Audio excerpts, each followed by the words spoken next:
My name is Alex, or Alexandra Rossignol, as you did really well. Most times when I go to the doctors or the hospital, I know it's me because a nurse comes out and goes, Alex. And hello, my name is Liz Garnett. Together we're the Creative Pilgrims. Anyone driving down the A2 in a mad dash to get to the port of Dover could be forgiven for thinking there is nothing to see. No, Okay. I'm sorry, we're having senior moment. No. No. How do you get that bit off? Escape. Thank you. There we go. Sorry about that, folks. So I will start again. I'm sorry about this. This makes the double act, okay? So feel free to laugh. Anyone driving down the A2 in a mad dash to get to the port of Dover could be forgiven for thinking there is nothing to see en route. After all, in a mad dash to get to the port of Dover, your main aim is to get to the ferry on time. And if you're like me, you're running late. The first thing you will likely notice will be a glimpse of the sea just beyond Dover. However, if you slow down and walk the route, you will discover there is far more to see than tarmac and a view of the sea. Initially, both Liz and I were surprised to learn that medieval pilgrims would travel from the continent to Dover and then onto the shrine of St. Thomas Becket. This discovery came about when we were asked by Martin Crowther of the Maison Dieu, Dover, to put on an exhibition in Dover as part of the Kent Pilgrims Festival in 2022, in response to a pilgrimage from Dover to Canterbury. In our research and eagerness to make the exhibition as interesting as possible, we forged a new route taking in the River Dower with parts of the North Downs Way, Via Francigena and the Ealing Valley Way. Right, now. She didn't, she's useless. As a short route, we chose to pack in as much history, nature and landscape to inspire our artists. And this developed into a route with a guidebook and links on the Kent Downs AONB and British Pilgrimage Trust websites. Research was key to developing the route. This meant that we were meeting church wardens and finding out about individual churches and the local history and the surprising links to nature. And if I say that we found bees, and Martin would particularly appreciate the fact that we found snails, and we also found speedwell and lots of other wonderful things en route. Found Speedwell, another wonderful thing. Speedwell's all right. Sorry to interrupt. Could everybody just check that their mics are off if you're listening in? Sorry, if you're not on site, please. Thank you. That's okay, thank you. It was also key to the choice of routes across the A2. Originally, coming out of Dover at Temple Ewell, I'd wanted to take the shortest journey across the nature reserve, taking into account the walking abilities of some of our creative pilgrims. Looking at a detailed map of the area, I realised this would have us crossing 4 lanes of busy traffic. Rerouting directed us under the A2 at Temple Farm and close to the preceptory of the Knights Templar, which linked in nicely with the church at Temple Ewell and, going forward, the church at Womanswold. May I say that when we explored that bit, it was about 1 foot of mud underneath that bit underneath the road, but it was dried out when we actually did it. Yeah. Through our research, stories appeared and tales told by the people we met on the journey. From the churchwarden at Patricksbourne, we learned of a giant medieval taper candle being carried to Becket's shrine from the people of Dover through bridge. Even earlier, Bronze Age boat waterproofed by moss and beeswax was so impressive when we visited Dover Museum. I became aware that a theme was developing. One could say, okay, grown everybody, I was getting a buzz. Inspired by my journaling using concertina sketchbooks, I decided to use the same concept to reflect our pilgrimage journey, but through the link of bees. With the help of Martin Crowther and historian Sheila Sweetenberg, I uncovered the story of the great Trendle candle that was taken as a votive offering from the people of Dover in medieval times. It was the length of the then walls of Dover, which made us realise it was a taper, otherwise they wouldn't have been able to take it, and was set up as a spiritual defence for the town because it was a votive offering. And for those of you who are interested in the other side of the channel, this idea of a votive candle being offered, or wax things like legs and everything being offered, happens a lot over the other side of the channel, so it was a great link there. Together with this story and that of Mason Dew, I wrote a prose poem reflecting our pilgrimage route, with many bee links, including bees in the chimney at Patricksbourne Church, bee bowls in the cathedral precincts, and don't forget the wonderful wax seals we saw at the documents area in the archives in the cathedral. And the tale finished, or rather continued, with some photographs of current beekeepers en route. One at the place where the water, one of the places where the water from Kersney Abbey disappears, that's near Temple Ewell, and one at Shepherdswell near the North Downs Way. It became the bee's tale to reflect our smallest of pilgrims.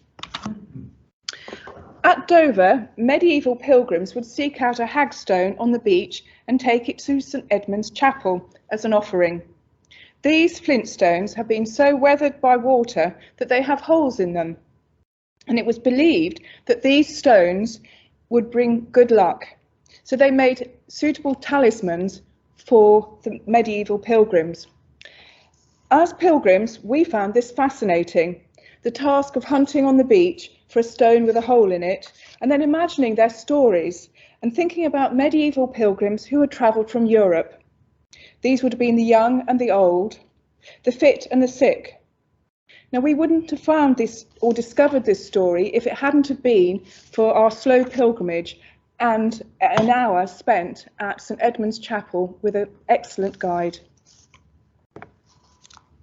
I was surprised to be asked last year to set up a taster icon course for the Kent Pilgrims Festival, but had shared with members of the Confraternity of Pilgrims to Rome the icons of saints I had done on our previous pilgrimage on the Augustin Camino. The links were there, and I researched further into the saints of Dover, especially St Martin and St Radegund. Having a husband called Richard, we have always been drawn to St Richard of Chichester, and I was amazed to find the links with his visit to dedicate the mortuary chapel for the Maison Dieu. Sadly, he died in the Maison Dieu, and his internal organs became the relics. The icon course was very successful, based on St Radegund, and this year St Mary's Dover have welcomed us again.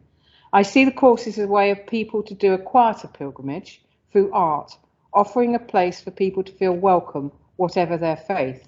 As one pilgrim said to me, my sketchbooks are like pilgrimage passbook, so there are different ways to journey.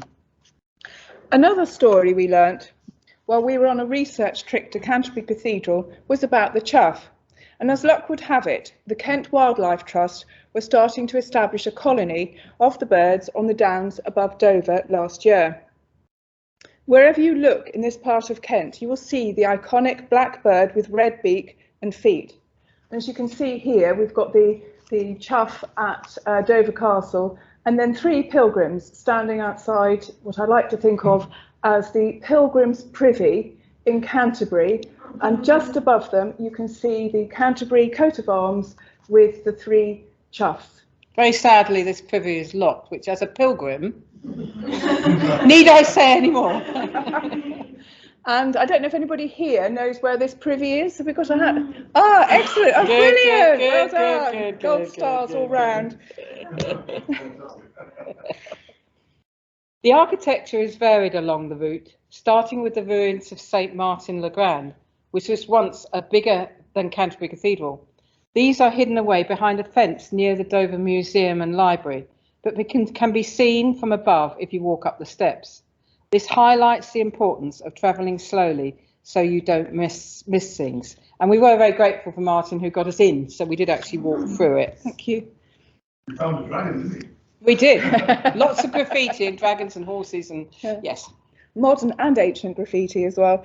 Yes, it is. Then another hidden gem is the Chapel of St Edmund's, set back from the busy London road, but is easy to miss by car. In fact, I think I've probably even walked past it and not noticed it.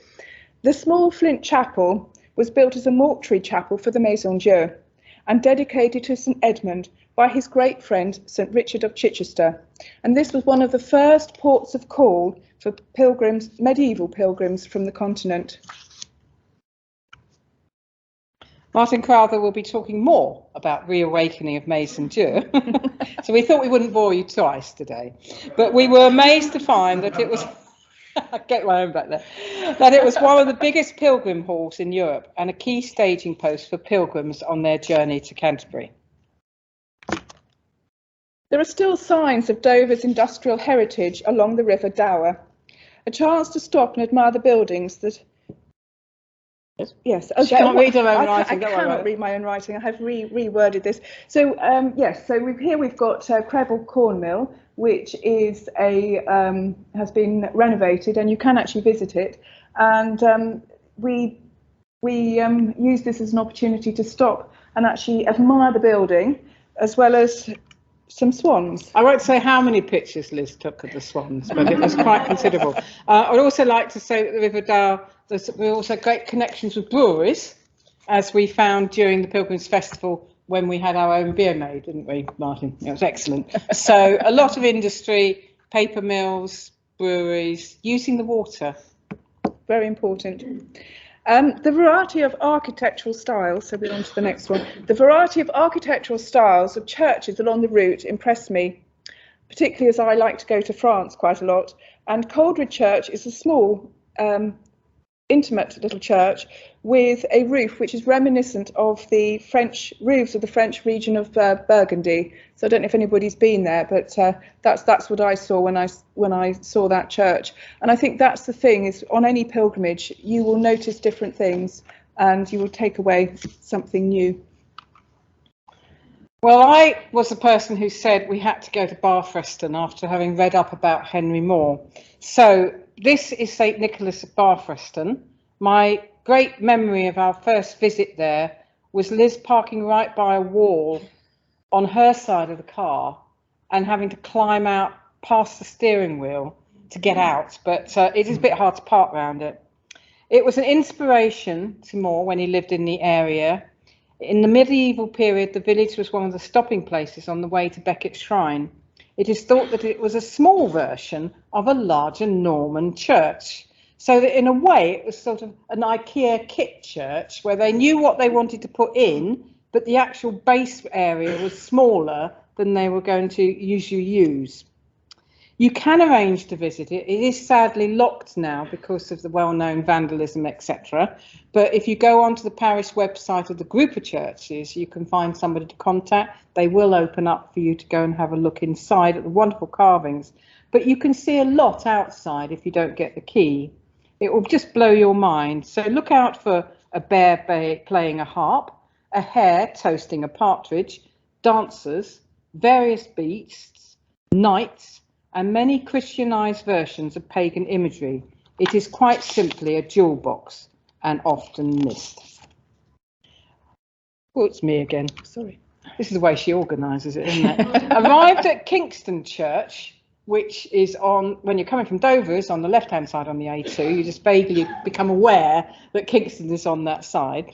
We learnt of a Saxon burial that was on the right-hand side, and the most beautiful jewellery, this Saxon brooch, the Kingston brooch, was just exquisite, but the British Museum wouldn't fork out for it, so it's now in the Museum of Liverpool.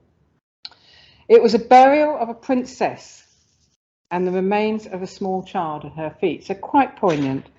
And it was found by the Reverend Brian Fawcett, who lived in the mid-18th century. He was a man very much of my own heart, keeping very detailed sketchbooks. He was also less physically able, so the digs were done by relatives and others. Yet his written and illustrated accounts bring them alive, and there is a very good display in St Giles Church, Kingston. And I think that is something for us, all you lovely people who work in archives. Notes, pictures, drawings are so important. And this Reverend Paul Fawcett, because he did all that, has left something for all of us to read. Is that your illustration or his? That's my illustration. Oh, that was beautiful. Yeah. That's my illustration. Yeah. Thank you. Yeah, he didn't use colour. And speeding on past Bishopsbourne, which is has a rather fantastic medieval drawings within the church, onto Patricksbourne. And I don't know if you can see here, you can just about see a bee there. And yes, it's just there. Oh, okay, yeah. So one of the advantages of doing a research trip and actually talking to people was that we chatted to the church warden at Patricksbourne, and this is where we heard about the bees flying into the small side chapel chimney there, and that led Alex particularly down the route of the Trendle candle and the bee's tail. Rather nice to say that we've actually got to a point now where there is a young beekeeper who has put her hive in Patricksbourne Church now, since we started all this. Okay. St Martin's, which was where we were going to end up, sort of. I mean, we ended up in Canterbury Cathedral, but our way went from St Martin's to St Martin's in Canterbury, is very near here, just up the road. And it is one of the oldest parish churches in England. You can go and see the Roman bricks, right, in various parts of the wall. And it is where Bertha insisted that she was going to have a chapel, and where she had a lot to do with getting Augustine help and everything through her husband, the king. And it's been a place of continual Christian worship for 1400 years. 1400 years, that's incredible, isn't it? Yeah.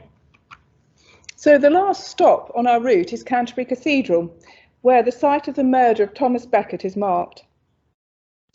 Before you get there, if you stop off at the modern St Thomas's Church, just before there, the Roman Catholic Church, you will be able to see the relics of St Thomas Becket, which had originally been housed at the cathedral until the Reformation. I think that I'm correct. Is it a finger? Oh. It is a finger. It's yes, a finger. It's a finger. Yes. So we're very lucky that we've actually got that there. And really, to explore the cathedral more fully, you do need to spend over a day exploring its fascinating architectural features. And Alex, you were shown a tiny cat face on one of the columns. So it's worth going to have by tiny, I mean tiny. Really tiny. Yeah.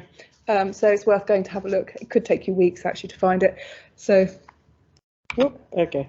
And also, if you can manage to get past the parked cars in the precincts, are the bee bowls. Martin very kindly showed me where they were. They were where small skeps, which are the woven hives, would have been placed for bees. So they are still there. Whoops, there we go. This is Liz's organisation. My organisation, right. So here we go. Next one. So nature runs through this route, even through the heart of Dover, in the form of the River Dower, which is one of 200 chalk streams in the world. So it makes sense for us to make sure our route followed as much of the river as possible. We did take a journalist down here who wanted to talk about things, and she was staggered. She said, "What do you mean this is in the centre of Dover?" And we went, "It is." And also we could show her trout, and the wonderful thing was the trout appeared when we were taking her around, which was very convenient. Okay. Followed by the abandoned shopping trolley. Yes, absolutely. Turn left at the shopping drive and look, there's a lovely thing there. Everything. Oh, and the cones and the white lightning tins. They're always a good one. But the purity of the water is quite incredible, because I've heard about other chalk streams that are nothing like this. So we are very, very lucky. Okay. We talk about difficulties sometimes, and a physical example of finding a different way happened when Liz and I were researching the route at Kersney Abbey. There had been heavy rain and rising streams had made a path impassable, but up by a rickety fence we found what is called a desire path, one made by repeated footfall of other walkers seeking a way. So armed with our sticks, we teetered by the fence till we could descend once more. Then the route takes us up onto the downs through a nature reserve known for its orchids, and now a chance to seek out the chough, and a reminder that the bird has strong links with Kent.